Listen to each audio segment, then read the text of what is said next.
So how it looks in the pulpit is correct. Yeah. How it looks on this is wonky. It's missing the fonts. Yeah. Okay. Good. That's right. Well, Max knows.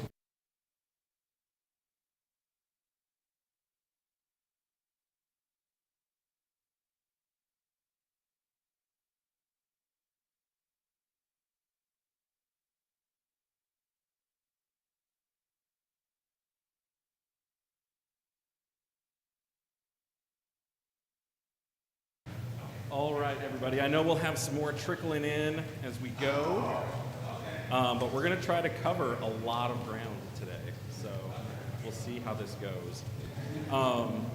Mark, you want to say a prayer for us, please?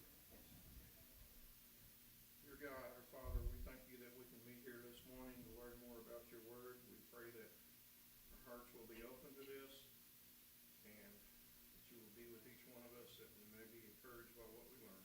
We pray this prayer in Jesus' name. Amen. Amen. Okay. I may have not corrected the formatting on some of this. This is what we're going to do. Our quarter got messed up because of the Greens having to move when they did. Mark was trying to, not Mark, Terry. Terry was taking us through his overview of the book of Genesis, focusing on the cultures of the ancient Middle East and some other things. That was some helpful background stuff, but we didn't make it super far into the text. So instead of just starting all over, I'm just going to stay in Genesis, but move us at a pretty quick pace through the book. And not go as deep into the weeds on some of those cultural details. I mean, Terry had a really good grasp on that stuff. I'm going to be focusing more on the structure of the book and seeing what we can get from the book itself. Okay? So where he got us was basically up to about chapter 5, and I think last week Jerry spent some time talking about Enoch, right? But we really didn't get super far into the flood. And Anna was telling me he was starting to get into some of the historical science about the creation and the flood and all of that kind of stuff. I'm not going to get into those details either. I would encourage you, if you haven't yet, to go check out the Answers in Genesis website. It's the group that has done the Creation Museum outside of Cincinnati. And they're also the ones responsible for doing the Ark Encounter just south of Cincinnati on the Kentucky side of the river. So if you want to see some more Genesis science stuff, go to the AIG, Answers in Genesis website, and they'll have stuff on the creation and on the Ark. I think that's all I've got to say about that. So let's talk through structure here for a second. For those of you who got the email, this is basically the outline that I sent. There are 50 chapters in Genesis, and the history starts to speed up a lot when you get to chapter 12. So in chapters 1 through 11, you have the big incidents of the creation, the fall in the garden. You've got the flood in chapters 5 through 9, really 6 through 9. You've got the Tower of Babel in chapters 10 and 11. And then from 12 on, the text really focuses on the family of Abraham. So it focuses on Abraham, Isaac, Jacob, and Joseph. And as you can see from the chapter divisions, you've got a lot of time spent on Abraham and a lot of time spent on Joseph. So we're going to pay particular attention to all of that in a few weeks. Any questions on the rough outline of the book? Cool. We're going to have another slide. I didn't clean up the right-hand side. So in the Jewish Torah, so you've got Genesis, Exodus, Leviticus, Numbers, and Deuteronomy, the 5 books, so the Pentateuch. They have broken the Pentateuch down into an annual reading by week. So they'll have 52 divisions going through the first 5 books of the Bible, the Pentateuch. And they will read through Genesis in 12 weeks.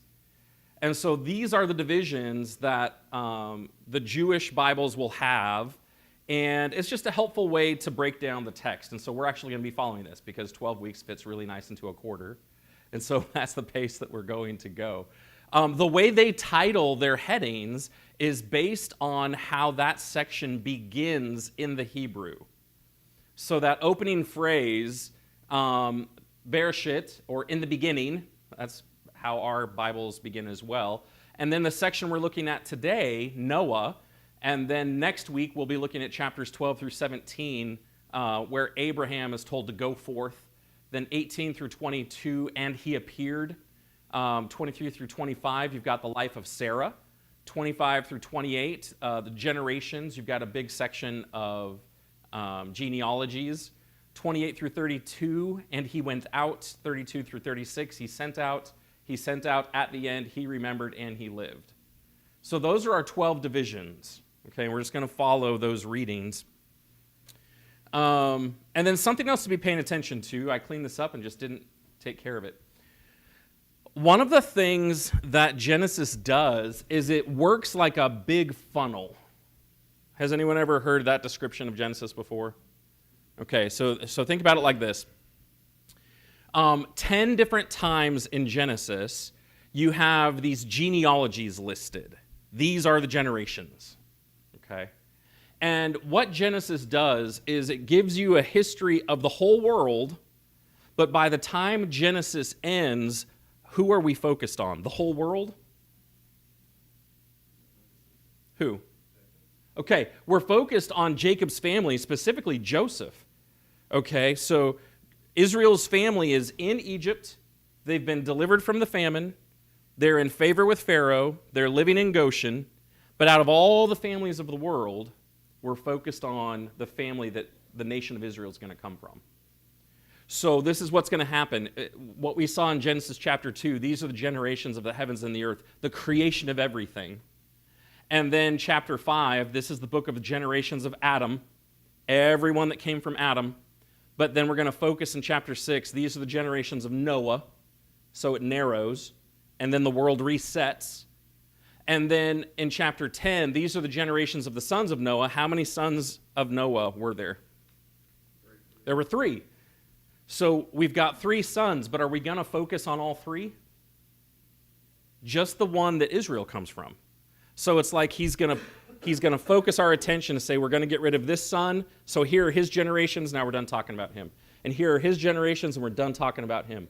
But then we're going to follow the line that Israel comes from. Same thing with Ishmael. Ishmael is the son of Abraham, but he's not the promised son of Abraham. So we're going to acknowledge his generations and be done talking about Ishmael, but we're going to focus on Isaac, right? And then the same thing, Jacob and Esau. They're going to give us Esau's generations, but then be done talking about Esau because we're going to focus on Jacob. So it's like a big funnel trying to get you to the nation of Israel. Does that make sense? Okay. So the text does that for us. It can seem really boring. Like, unless it's your family tree, it's really boring reading people's family trees. Even your family tree might be kind of boring. My grandfather was really into it. He had a huge, big binder, and God bless him for that. I did not, that was not my thing. But he was really proud about tracking his family to the beginning of when they came to be in the U.S. That was a really big deal for him. So that's the way Genesis is going to work. We can, yes. I will print that out. I'll send that out. I'll print it out and bring it here in class. So we'll just have them here on the table. Yeah. I'll do that with the generations, and I'll do that with our 12 readings through the class. So what that means, going back here, nope, that was it, is every week you're going to be reading 3 to 5 chapters. And that's why the sheet that I sent out, I'll send one of those out every week. And really, there's room for you as you read a chapter to jot down any questions or anything that you see significant in that chapter. Because we're going to kind of skim the chapter, and to get the most out of the class, it means you're going to have to have read before coming to class. Because we're not going to read every single verse in every class. Okay? So, looking at that, maybe it's more helpful to look at that. What have we covered so far in Genesis? Just an overview of the first few chapters. So with Terry and Jerry, what have we talked about?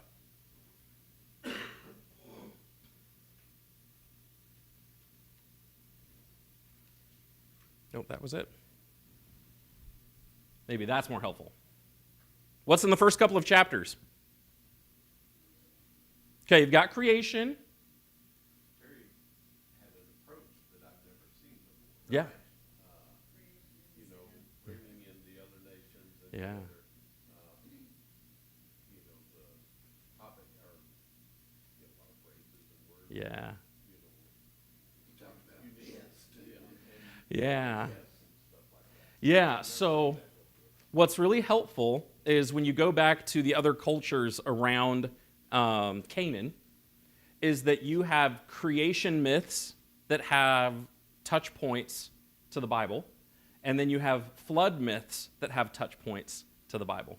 And so the question becomes, you know, which came first? A secularist would say that every country in that area has a myth. They would call even the Bible a myth. We would disagree with that. We would say that this is recording the historical event, and the others have touch points that are similar because they all experienced it to some degree, and they just lost some of the details along the way.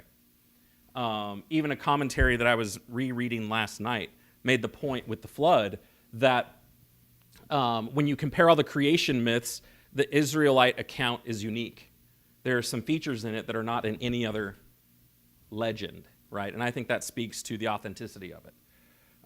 It reveals more about God. It reveals more about his relationship with people. So we talked about creation. According to the biblical text, God created everything in how many days? 6. Good answer. I was waiting for someone to say 7.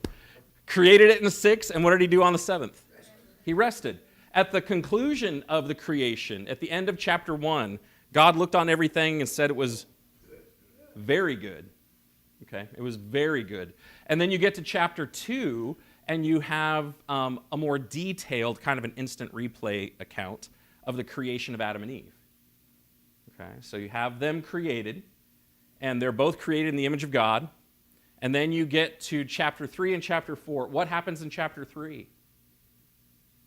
The fall. Yeah, you've got what some people would call original sin or the fall. You have Adam and Eve eat from the tree that they're not supposed to eat from. Satan tempts them.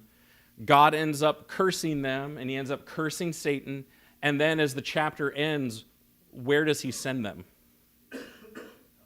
Out of the garden. Okay, he sends them away. They go eastward out of the garden.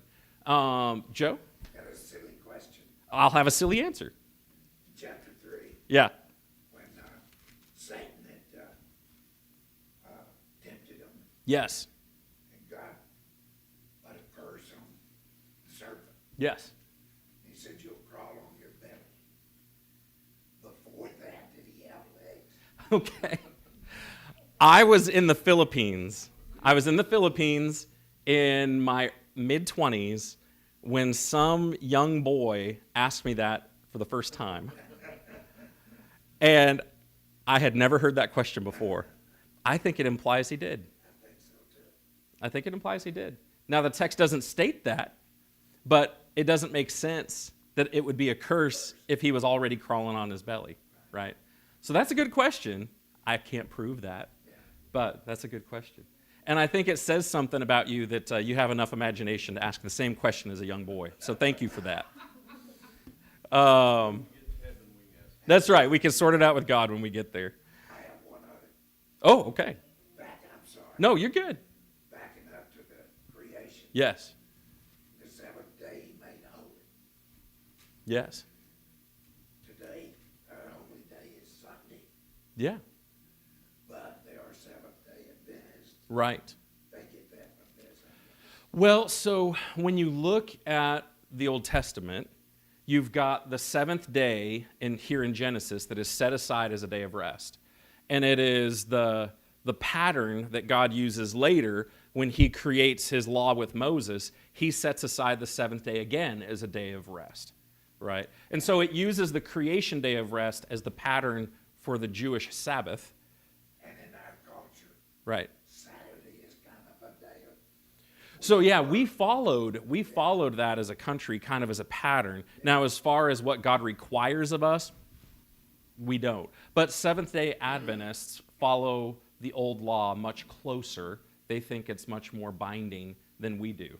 But our general work week, Was originally based off of that idea of that day of rest. That's right. Good question. All right, chapter 4. There's a lot in chapter 4. We usually focus on like the first third of it or the first half of it, which is where Cain kills Abel. Okay, so you have the first murder of a brother against a brother. God ends up both punishing and showing mercy to Cain. Okay, so he marks Cain with a mark that was visible to everybody for the purpose of keeping them from killing him. Because Cain was afraid that people would hunt him down and kill him for murdering his brother, and God gave him a mark to deliver him from that sentence. Okay, so historically, people talked about the mark of Cain as some big negative thing. It was not. It was meant to be a merciful thing. Okay, so you've got that. Chapter 5, which is what kind of where we've been stuck for about a month. You've got the genealogy of Adam, which is really what all of chapter 5 is trying to do. You've got some specific details in there about Seth, which is the third son of Adam and Eve. You've got Enoch mentioned in verse 24. You've got Lamech in 31. And then the son of Lamech, Noah, in verse 32. And that's trying to get us to the flood. That's trying to get us to chapter 6. So chapter 6 is what we're picking up with, and we're going to overview the next several chapters. Any questions on that really quick overview? Okay. Did you all spend any time at all in chapter 6 with Jerry last week? Okay. So looking at the first 8 verses, and especially for those who had a chance to read, verses 1 through 6, basically what the text is trying to explain is the increasing corruption on the face of the earth. Mankind was getting more and more wicked. And that word corrupt is a word that's used, I want to say, at least 7 times, if not more, especially down through 6 and 7. So mankind was becoming worse and worse and worse and worse. And the text is giving us examples here in verses 1 through 8. We see the Nephilim mentioned in verse 4, and what God sees in verse 5 is that the wickedness of man was great in the earth. Every intention of the thoughts of his heart was only evil continually. Yeah, go ahead. As man became worse and worse, their years on earth became less and less. Yeah, and that's something I know got brought up last week, it seems like a little bit, that the lifespan of mankind began decreasing. I mean, you could see that in the genealogies of the previous chapter, that the average age was starting to come down. And there are different ideas in verse 3. When the Lord said, "My spirit shall not abide in man forever, for he is flesh, his days shall be 120 years. There are 2 different ways to take that. One is that in general, God is shortening the lifespan of mankind to not be centuries and centuries and centuries. That's a possible interpretation of that. Another interpretation is when you count the genealogies and the dating of the flood, it's approximately 120 years after God says this that the flood comes. So another possible interpretation is God just set a 120-year egg timer counting down to when the flood's going to happen. So Byron's observation is correct that lifespans are getting shorter. I kind of lean toward in verse 3 that God just set a timer for the judgment of the flood. But either interpretation works. Byron?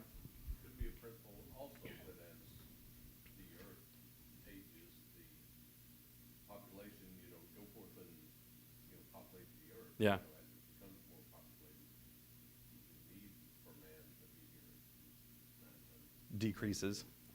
Yeah.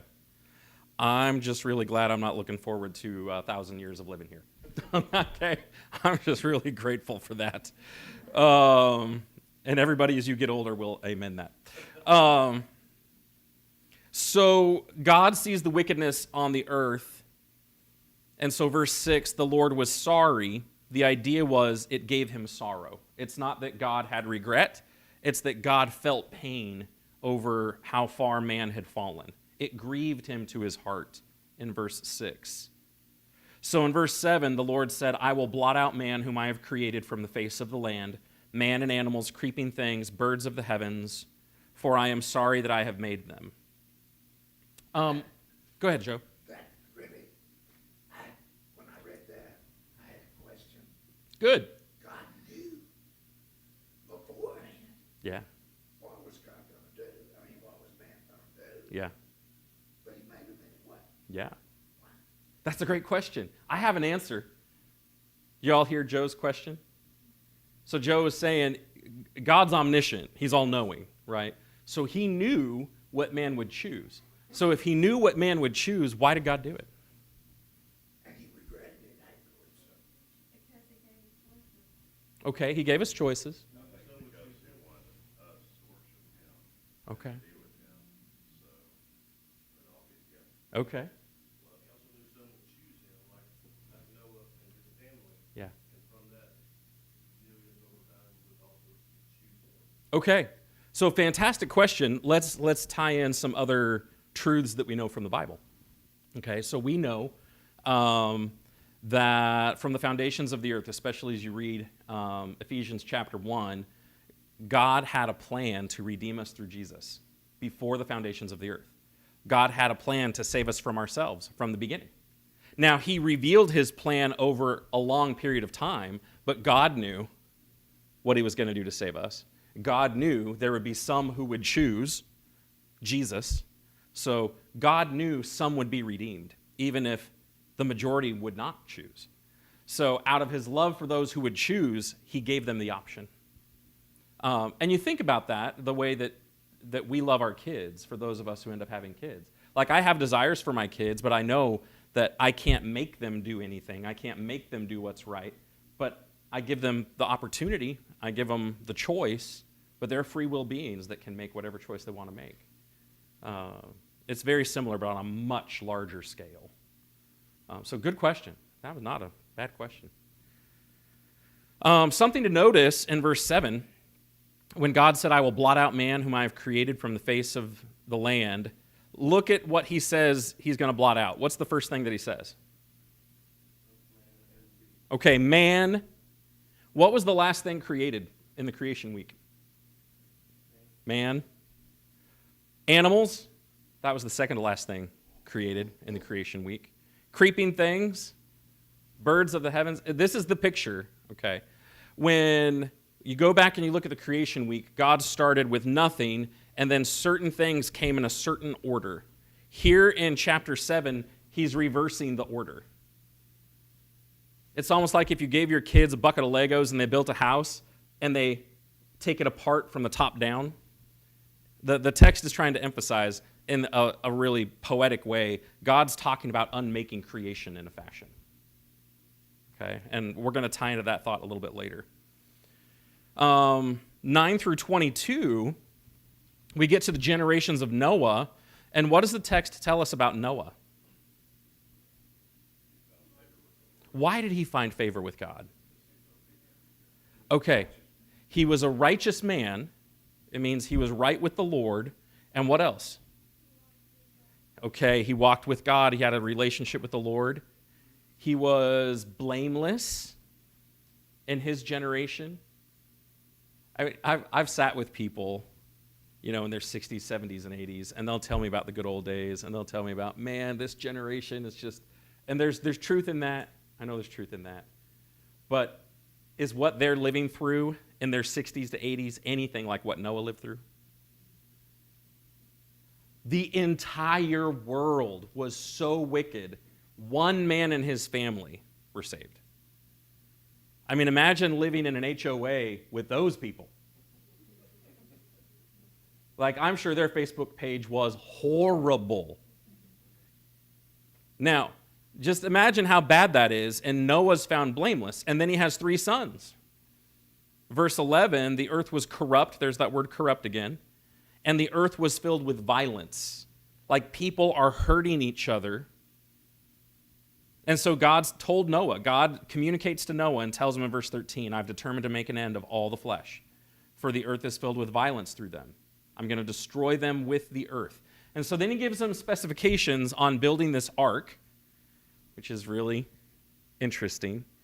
If you ever get the chance to go to northern Kentucky, just south of Cincinnati, I encourage you to go to the Ark Experience. We used to live just about 60 minutes from there, and every time someone came to the state, we would take them because it's just such a cool thing to walk through, to try to imagine what a life-size replica of the Ark would look like. Okay, it's a box. It's an interesting shaped box. There's no rudder on it. There are no sails on it. There's no motor. Like, it's not meant to be steered through things. It's meant to be a survival craft. I mean, that's what it's designed to be. And there are all kinds of things about daily life on the ark that you don't think about until you walk through it. And so the people that imagined that were, I think, were pretty smart and really creative in thinking through all of that. An important point down in verse 22, Noah did all of this, and he did all that God commanded him. And that idea is repeated. Like, look at verse 5 of chapter 7. Noah did all that the Lord commanded him. Verse 9, as God commanded Noah. Verse 16, as God commanded Noah. Like, Noah is listening to God and doing what God says to do. It's one of the things that sets him apart from all those other people. Okay. Go ahead. First off, in that point, we have to believe that God is God. Yes. And know when no one else is, he Yep. trust and obey through his faith. Yes. Noah did that. Which is Hebrews 11. You know, so for someone to obey, they first have to hear, God has to speak, and then you have to believe what God speaks before you're able to respond to it. So faith is inherent in what Noah is doing here. There's no way he would do this unless he believed what God said, because this is unorthodox, like building a boat. It hadn't rained on the earth yet, in the middle of dry land. Like, he was a laughingstock. People are like, what's a boat, and why are you building it? You know, that is a weird project on the front 5 acres of your property. And they really play that up at the Ark Experience. Something else to notice, as you read through this, did you guys feel really bored? Because I did. And I'm teaching it. I'll share with you. I think that's intentional. How boring do you think it was to work on the ark every day for years, and then when the flood hits, to go about the same job every day for a year?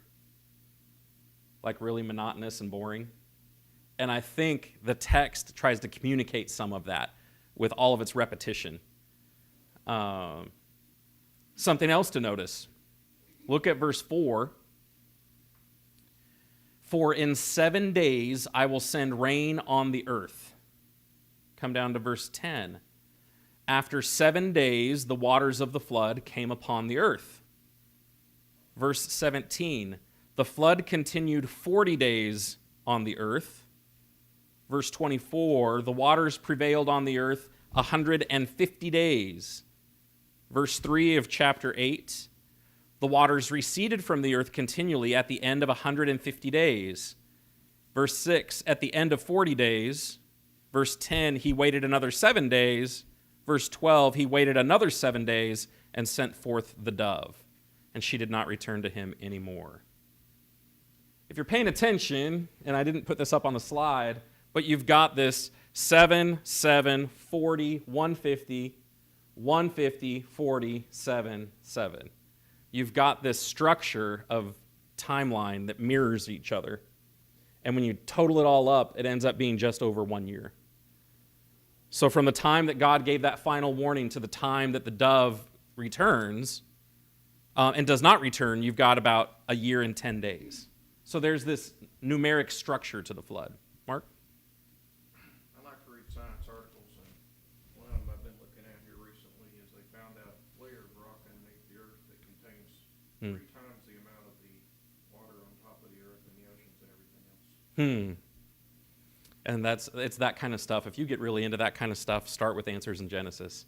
They've got some fantastic scientists that are Bible believers that get into earth sciences and things like that.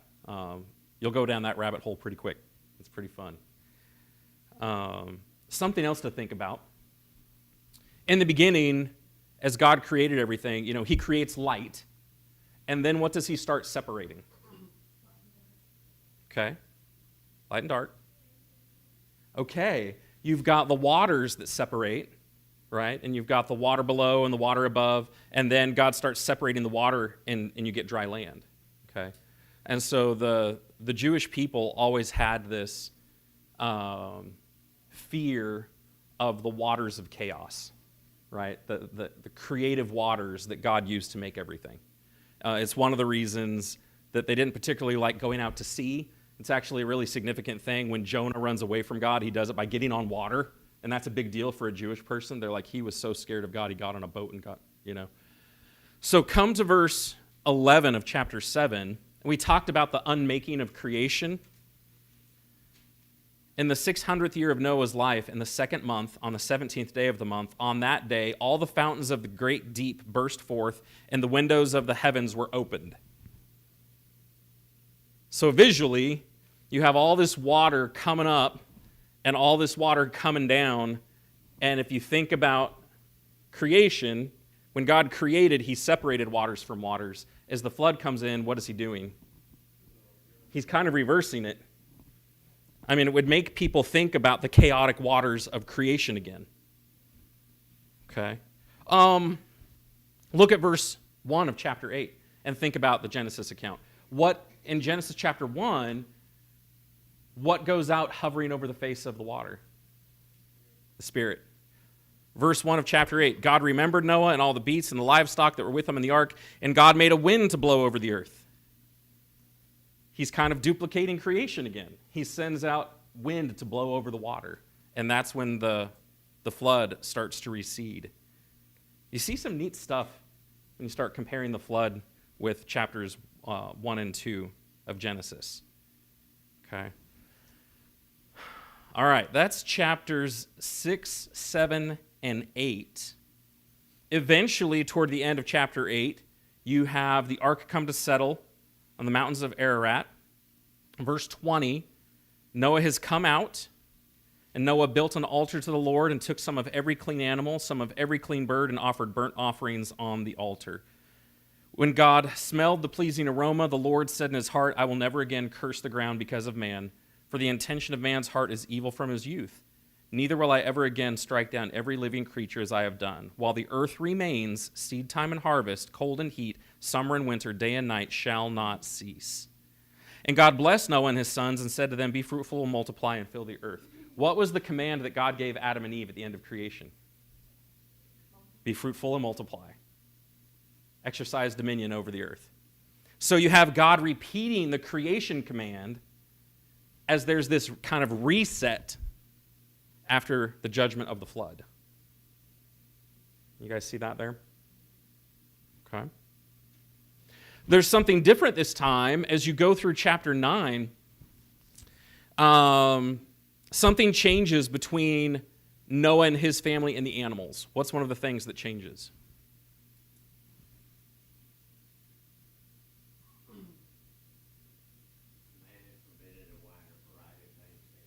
Okay, the buffet just got bigger for Noah and his family. Okay? He gets to enjoy barbecue now. But, yeah, there's a change in the animals.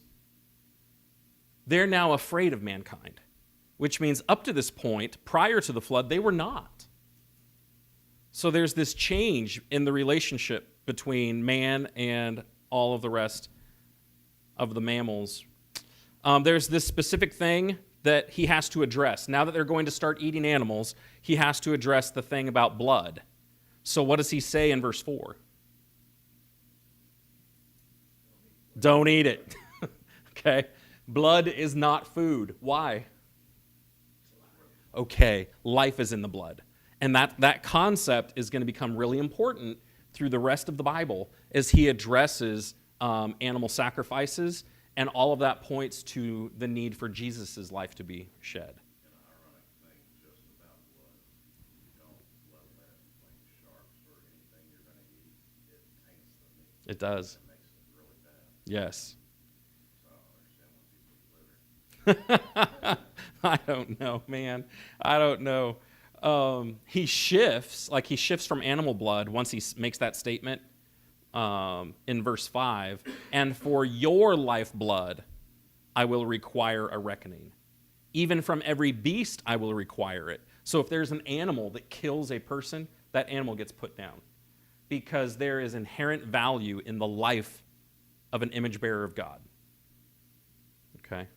And I'm going to say, I think our culture could develop more honor for that than it currently has, about the value of human life, and hold a better reckoning when that life is not valued. But I don't want to go so far down that rabbit hole. But I think this starts that, there should be more justice for when an image bearer is killed. Okay. He gives the promise, this covenant. Verse 11, I'll establish my covenant with you, that never again shall all flesh be cut off by the waters of the flood. Never again shall there be a flood to destroy the earth. And he sets that in the bow, verse 13. I've set my bow in the cloud, and it shall be a sign of the covenant between me and the earth. So the rainbow becomes a visual sign of God's covenant with Noah and his family, that he'll never flood the earth again. Okay? That promise actually comes up later in the New Testament, because in the final judgment, what is God going to use? Fire. He's not going to use water. He's going to use fire. One of the reasons for that is because of his promise all the way back here in Genesis 9. The rest of 9, you have a brief genealogy of Noah and the boys. Chapter 10, you have a longer genealogy describing where 70 different nations come from. So Noah lives several hundred more years, and through he and his descendants, the earth starts to repopulate. And so you've got those descriptions all through chapter 10. And then in chapter 11, you've got the Tower of Babel. So going back to here, in chapter 10, these are the generations of the sons of Noah. We've paid attention to 2 of the sons. Now we're going to follow Shem. Okay? Shem is who Israel is going to come through. So in the first 9 verses, you've got this incident of the Tower of Babel. Anything stand out to you from reading that this week, getting ready for class? I mean, it's such a little story, but the significance of that is really important. Yeah, absolutely. We can skim down through here. Verse 1, the whole earth had one language and the same words, which makes sense because they all came from Noah. Like, up to this point, we haven't heard about different languages because they all originally came from Adam. So they're all speaking the same language. Verse 2, and the people migrated from the east. They found a plain in the land of Shinar and settled there. And they said to one another, come let us, and this is interesting, come let us make bricks. And that word for bricks is the same word that you're going to find in Exodus to describe the bricks that the Israelites were making for the Egyptians.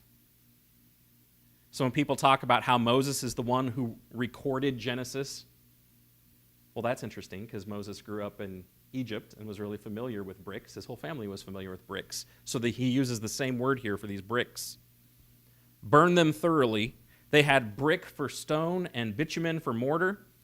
And they said, come let us, second time, come let us build ourselves a city and a tower with its top in the heavens. Let us make a name for ourselves, lest we be dispersed over the face of the whole earth.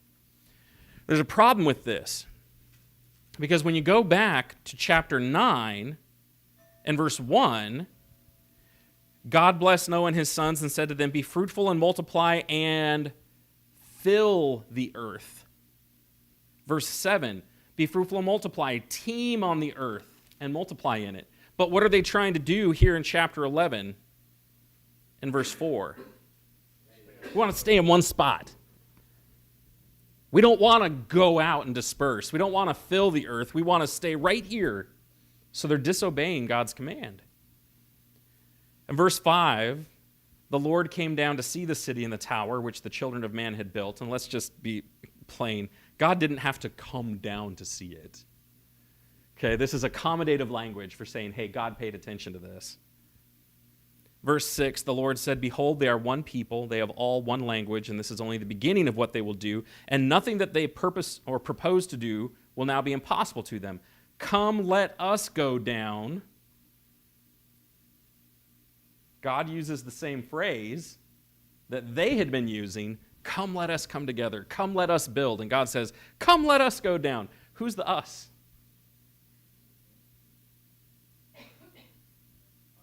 Probably the same us from Genesis 1. Let us make man in our image. God's having a conversation with the Holy Spirit and with Jesus. Come, let us go down, and there confuse their language, so they may not understand one another's speech.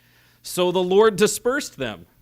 God intentionally spread them out over the face of the earth, and they left off building the city. Therefore its name was called Babel, because there the Lord confused the language of the earth. So something to point out. Chapters 1 through 11 are really an inspired account to explain the world that we live in.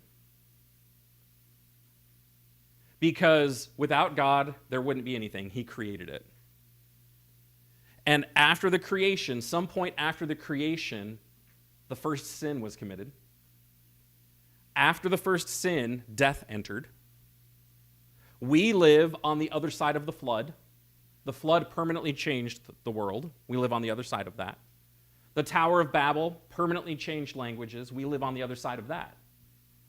So when people are like, man, if God is such a good God, how can we live in such a broken world? Well, go back and read Genesis 1 through 11. Like, what God made was very good, but man through his sin kept breaking it and breaking it and breaking it. And we live in a broken world. However, God's promise is it's not going to stay that way for forever. Okay? God has a better place and a better plan, and there's so much of this that ties into Jesus. Yeah. Always love the answer to know exactly how God scattered them across the earth. I have a theory about that. Was there a question over here? Oh, I was just gonna say, there's consequences. Yeah, there are consequences. That's right. And that's what they're with Yeah. So the best visual that I've ever had of the Tower of Babel, I don't know if I've used this in a sermon illustration, but playing the game Barnyard at a summer camp.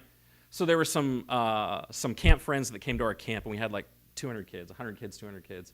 And they went through the whole group of kids, and they went, you're a horse, you're a pig, you're a cow, you're a goat, you're a sheep. And they gave everybody the same 5 or 6 animal types. And then they got a megaphone and said, on the count of 3, the only noise you can make until the game is over is the noise of your animal. And your job is to find all the other types of your animal and cluster together. So he said, 1, 2, 3, go. And then you got hundreds of kids. Like, it was so much chaos. You heard mooing and oinking and chickens and like all kinds of stuff. But they're milling around trying to cluster and find each other. And by the time it's all said and done, the chaos is gone. And you've got a clump of kids that are mooing and a clump of kids that are neighing. And so I kind of imagine that's what happened. Like, everyone in Babel went to sleep one night and woke up and couldn't understand each other. And they went through town trying to find somebody that spoke their language. And when they finally had that, they're like, well, I don't like the ones that moo. And so let's go do our own thing. And it forced them to split off. That's just my best guess. But when I watched that, I was like, it's the Tower of Babel at camp. All right. Yeah, right? So for this next week, and if we need to review a few things like Joe, if you've read through and you're like, hey, I had this question about this verse, bring it to class. But this next Sunday, the goal is going to be to overview chapter 12 through 17. So starting the story of Abraham and moving through Abraham's family. Okay? Thank you guys for your attention and your participation.